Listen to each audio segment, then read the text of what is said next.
کہ کوئی شخص ایسی حالت میں چلا گیا کہ اب اسے ہوش نہیں رہی ہے اپنی، تو اس کو نمازیں معاف ہیں۔ صحیح بخاری میں بھی موجود ہے یہ حدیث، سیدنا علی کے قول کے طور پہ امام بخاری ایک چیپٹر کی ہیڈنگ میں تعلیقاً لے کر آئے ہیں کہ مولا علی فرماتے ہیں کہ اللہ تعالیٰ نے 3 لوگوں سے اپنی شریعت کا اعمال نامہ لکھنے کا قلم اٹھا لیا ہے۔ نمبر 1، جو شخص مجنون ہو چکا ہے، پاگل ہو گیا۔ نمبر 2، وہ شخص جو سویا ہوا ہے، اور نمبر 3، جو بچہ ہے۔ اب آپ قومے والے کو اگر دیکھیں تو وہ مجنون کی کیٹیگری میں فال کرتا ہے۔ مجنون کو بھی نہیں نہ ہوش ہوتی اپنی، بے شک وہ روٹی منہ کے راستے ہی کھا رہا ہوتا ہے لیکن اسے اپنی ہوش نہیں ہوتی۔ قومے والا تو مجنون سے بھی بدتر حالت میں ہوتا ہے نا، وہ تو اپنا نہ جسم ہلا سکتا ہے نہ کچھ۔ البتہ اگر قومے والے کو اپنی کانشیس ہے کہ میں ٹھیک ہوں، صرف وہ جسم نہیں ہلا پا رہا، تو وہ آنکھوں کے اشارے سے بھی نماز ادا کرے گا، وضو بھی آنکھوں کے اشارے سے کر لے، ٹھیک ہے۔ ظاہر وہ کسی کو کہہ تو نہیں سکتا نا، اگر کوئی کرا سکتا ہے اس کو وضو علیحدہ بات ہے، وہ تو بہت کریٹیکل ہو جائے گا۔ قوموں ویسے عموماً یہی لیا جاتا ہے کہ جس کو ہوش نہیں رہتی ہے، بے ہوشی کے عالم میں جو چلے جاتے ہیں، تو ایسے بندے کے اوپر نماز کوئی نہیں ہے، نہ اس کی طرف سے کسی کو نمازیں پڑھنے کی ضرورت ہے۔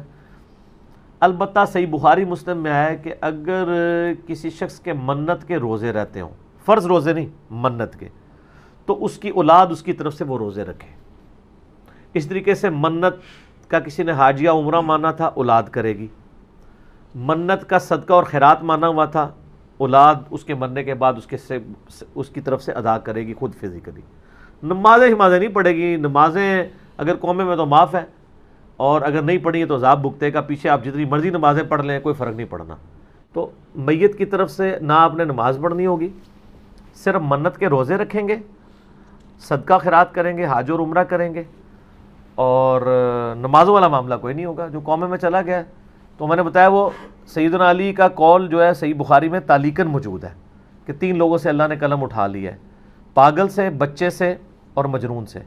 اور اس کی حدیث نبی علیہ السلام سے بھی، یہ تو حضرت علی کا قول لے کے ہے نا امام بخاری، سوئے بے شک سے، نبی علیہ السلام سے سیدنا علی سے یہ یعنی قول لے کے ہیں۔ ابو داؤد میں تو نبی علیہ السلام سے حضرت علی نے خود روایت کی ہے کہ 3 لوگوں سے اللہ تعالیٰ نے اپنا قلم اٹھا لیا ہے، پاگل اور مجنون، اور بچہ اور سویا ہوا شخص۔ تو مرفوع حدیث بھی موجود ہے، وہ ابو داؤد میں ہے، اور جو موقوفاً روایت ہے صحیح بخاری کے اندر حضرت علی کا قول ہے، اور حضرت علی نے نبی علیہ السلام سے جو بیان کیا وہ ابو داؤد کے اندر موجود ہے۔